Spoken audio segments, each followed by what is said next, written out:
السلام عليكم ورحمة الله وبركاته. فرينتني waxay ku socotaa dhamaanba bulshooyinka gurhada moole meel kasto ay joogaanba inay u diyaar garoobaan tirakoobka run ahaantii tirakoobkani tirakoobyadii kale ee la mid ma aha oo la soo dhaafay. tirakoobkani waa tirakoob macnaha serious oo aad iyo aad macnaha looga taxadarayo.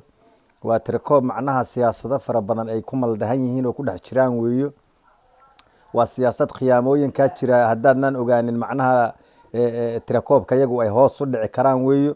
sidaa darteed waxaan ka codsanayaa dhammaanba dhalinyarada meelgalka ah oo bulshada abaabuli karta iyo waxgaradka iyo haddaana laga waaweynaya siyaasiyiinta caafimaad ka qabta iyo odayaasha iyo culimaa udiinka dadka waxgaradka oo caqliga iyo cilmiga u saaxiibka ah.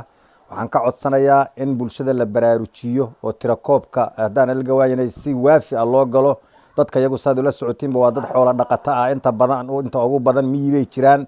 dadka in la abaabulo oo wax alla wixii gawaari aad haysataan aad intaad haddaana u hawlgelisaan aad miyiga dadka ka soo qaadaan oo meelaha tirakoobka uu ka jiro aad dadka isugu keentaan baa loo baahan yahay.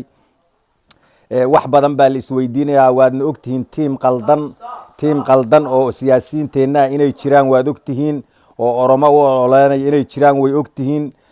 waxa weeye horta sideedaba haddii macnaha waxyaaba la isku diidan yahay darteed sinjiyadii soomaaliyeed ciddii inay u bedesho rabta waa cid ilaahay garabkooda ka baxahaya waana khiyaamo qaran.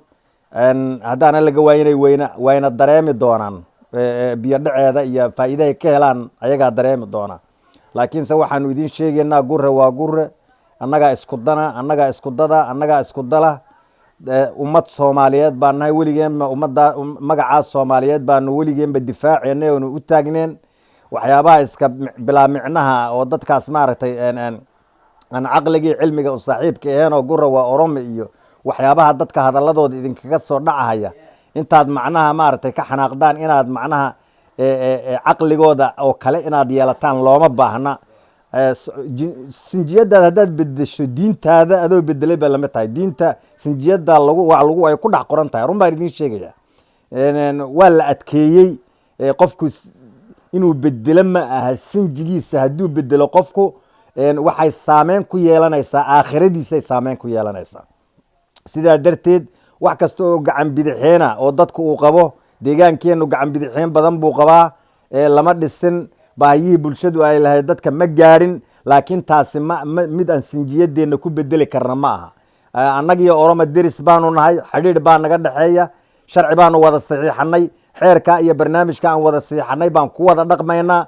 dadka si nabadgelyaha loola dhaqmo. dadka aan oromada aanu deriska la nahay annagu caruuso wey. caruusana waana dad aan iswada naqaano wey oo aanu si fiican isu naqaan wey. sidaa darteed nabadgelye inaan ku wada noolaano oo bii'adu ay bii'a nabadgelye a noqoto, oromana oromo ay ahaato, soomaaliduna ay soomaali ahaato ayaa loo baahan yahay. oromo annagu wayna taqaanaa. oromadaan deriska la nahay waa caruusana wayna taqaanaa. waxaan nahay aad bay u garanayaan. sidaa darteed yaanan macnaha arrimo siyaasadeed intaa maaragtay ay idin qaado waxba yaan laga bedelin. jinsiyadeenna soomaaliyeed waxba yaanan laga bedelin. arrintaa ayadaa waa arrin muqadasa weeyo, ha laga fiirsado. culimaa udiin wan wanaagsan baanu leenahay. waa inay dadka diinta si runta ugu sheegaan. dadku waxay yihiin in la bedela maaha. dadka qaldan oo systemkiina laku soo dhex dejiyey oo xilligii aanu wadankan maaragtay xeerkaas aanu saxiixayno meesha wada deganaanshaha nabadgelyada ah iyo inaan wadanka maaragtay si xorriyad ah oo wada deganaanshaho xurmad iyo derisnimo aan ku wada noolaano sharciga markaanu saxiixaynay oo haddaan laga waayinay si kaamando ahaa. ujeedadeedu oromo noqda ma ahayn. ujeedadeedu ayadoo nala og yahay baanu oromo xeerkeedii saxiixnay oo waxaanu ka madnahay bulshada meesha degan oo sida sharciga ah wadanka ku degtay. annagu meesha xoog kuma inaan degin. waxaanu ku degnay xeer. dadka bani aadamkaana xeer bay ayay haddaan laga isku ogolaadaan. marka xeerka aan isku ogolahay oromo way og tahay oo caruusa og oo xilligaa magac oromo la idhaa ma jirin. laakiin caruusa way og tahay xeerkii aanu ku heshiinay.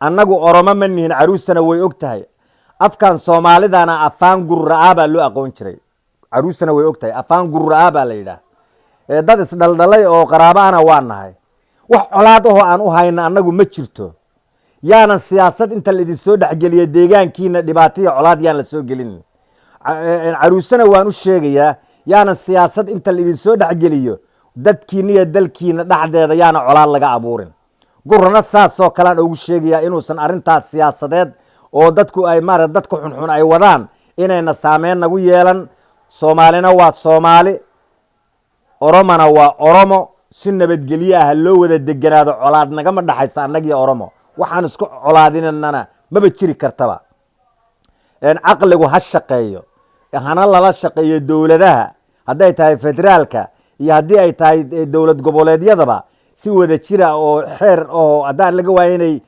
sharci ah oo kala dambeyn ah ha loo wada shaqeeyo laakiin si qabyaaladaysan iyo wixii waagii dhaweeta ka dhacay oo meesha ka socday oo kale oo macnaha in qayb oo xukun ummadda soomaaliyeed lagu sameeyo waxaas annagu waanu ku aqli badannahay waana ka fognahay waana ognahay khiyaamooyinka gumaysiga uu lahaan karo khiyaamooyinka gumaysiga in laga foojignaado wey waa in laga foojignaado wixii gumaysigu uu reebay ilaa weli dadkii way la qabatimeen marka dhaqankii gumaysiga weli dadkii ma tirtirin wixii gumaysigu kula dhaqmi jiray ayay kula dhaqmi karaan dadka waa